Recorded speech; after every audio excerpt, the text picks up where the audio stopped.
तो हेलो दोस्तों, कैसे हो? उम्मीद करता हूँ बहुत ही अच्छे हो दोस्तों। आज के क्लास से हिंदी का चैप्टर 4 अर्धनरीश्वर लाए हूँ।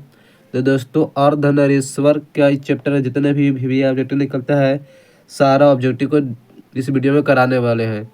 और अर्धनरीश्वर का लिखा है दोस्तों रामधारी सिंह दिनकर है, ठीक ना। चलते हैं देखते हैं रामधारी सिंह दिनकर इस चैप्टर का जितने भी ऑब्जेक्टिव निकलते हैं, सारा इस चैप्टर का ऑब्जेक्टिव कराने वाले हैं। चलिए देखिए, पहला नंबर है कि पराधीनता के कारण नारी अपने अस्तित्व के आधारिकारणी नहीं रही है। यह पंक्ति शीर्षक पाठ में बताया गया है। तो अर्धनरीश्वर बताया गया है, ऑप्शन ए हो जाएगा। आनंदमय ने जो धर्म चलाया था वह 5 सहस्र वर्ष तक चलने वाला था, किंतु अब वह केवल 500 वर्ष चलेगा, क्योंकि नारियों को मैंने बिछुनी होने के कहा है अधिकार दे दिया है। यह पंक्ति से पाठ बताएगा, ऑप्शन नंबर ए होगा। अर्धनरीश्वर में बताएगा। चलिए और क्लास को तीसरा नंबर देखते हैं। चलिए अब अच्छा क्वेश्चन आ रहा है। करा दोस्तों तीसरा नंबर, भागलपुर विश्वविद्यालय में उप कुलपति पद पर निम्नलिखित में से कौन रहे थे? क्या है? भागलपुर विश्वविद्यालय में, ठीक ना। भागलपुर विश्वविद्यालय में कुलपति कौन रहे थे? रामधारी सिंह दिनकर। चलिए ऑप्शन नंबर ए हो जाएगा।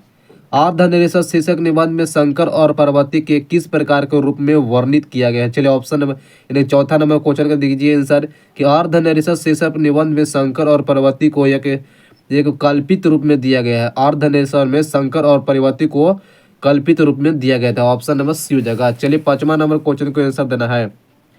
चलिए दोस्तों पांचवा नंबर कहते हैं कि रामधारी सिंह दिनकर जी किस विश्वविद्यालय में कुलपति रहे थे? कौन सा विश्वविद्यालय से कुलपति रहे थे? उसका है भागलपुर विश्वविद्यालय से। भागलपुर विश्वविद्यालय से ऑप्शन नंबर होगा। नारी और नर एक इंद्रिय क्या है? नारी और नर एक ही द्रव्य की ढीली दो प्रतिमाएं, यह रचनाकार की पंक्ति है। किस पाठ में बताया गया है? तो रामधारी सिंह दिनकर के बारे में बताएगा। ऑप्शन नंबर सी हो जाएगा। सातवां नंबर क्वेश्चन है कि नारी और नर एक ही द्रव्य की ढीली दो प्रतिमाएं, यह पंक्ति किस पाठ में है?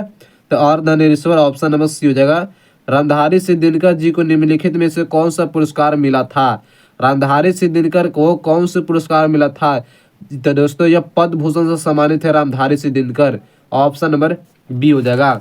11 नंबर क्वेश्चन पर देखना है कि अर्धनरीश्वर शीर्षक पाठ में लेखक कौन? यह अर्धनरीश्वर किसकी रचना है? अर्धनरीश्वर पाठ के लेखक कौन है और अर्धनरीश्वर किसकी रचना है? तो रामधारी सिंह दिनकर जी की। ऑप्शन नंबर बी हो जाएगा। 10वां नंबर के रामधारी सिंह दिनकर की रचना निम्नलिखित में से कौन है? तो रामधारी सिंह दिनकर है अर्धनरीश्वर। अर्धनरीश्वर लिखा गया है रामधारी सिंह दिनकर के द्वारा। चलिए 11 नंबर क्वेश्चन का देना है कि दिनकर जी की जन्म बिहार के किस जिले में हुआ था? चलिए 11 नंबर क्वेश्चन है, रामधारी सिंह दिनकर जी को बिहार में यानी कि जन्म किस जिले में हुआ था? तो जिले का नाम बेगूसराय में हुआ था इनका जन्म। चलिए ऑप्शन नंबर बी होगा।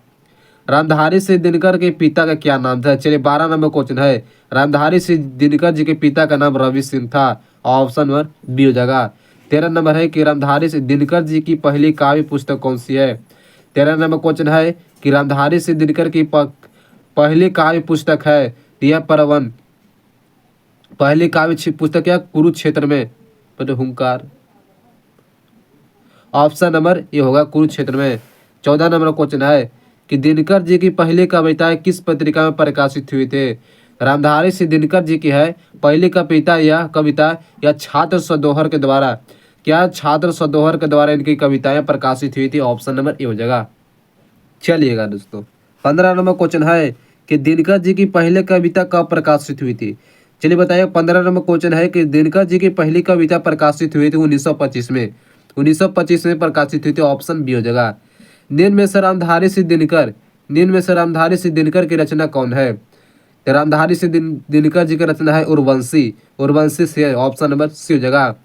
बुद्ध और महावीर ने नारियों को कौन से अधिकार दिया था? 17 नंबर है कि बुद्ध और नारियों को कौन से अधिकार दिया था? यह क्या बिछुनी होने का। ऑप्शन बी हो जाएगा।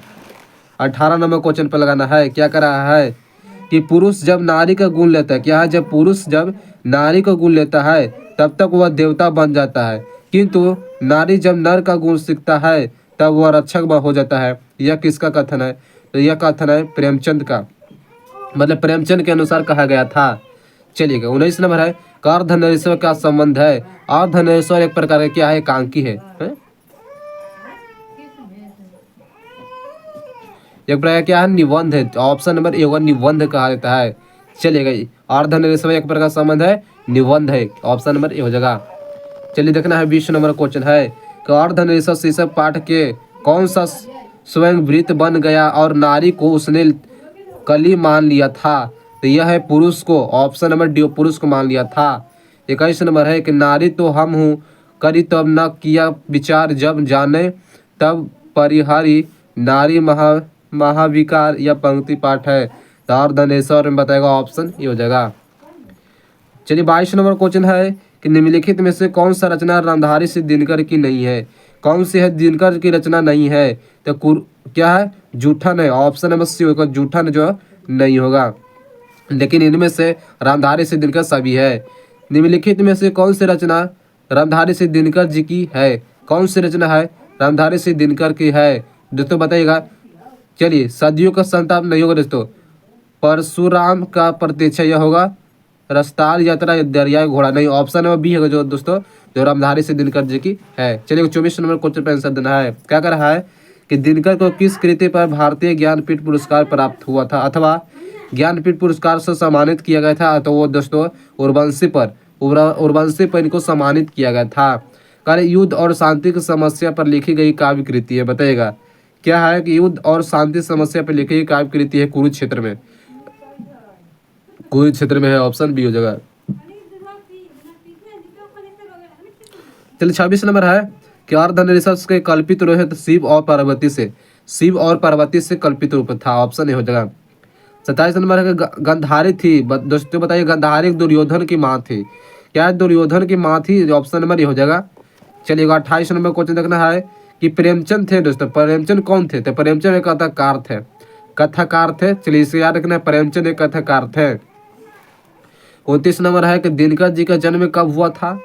दिनकर जी का जन्म हुआ था 23 सितंबर 1908 को।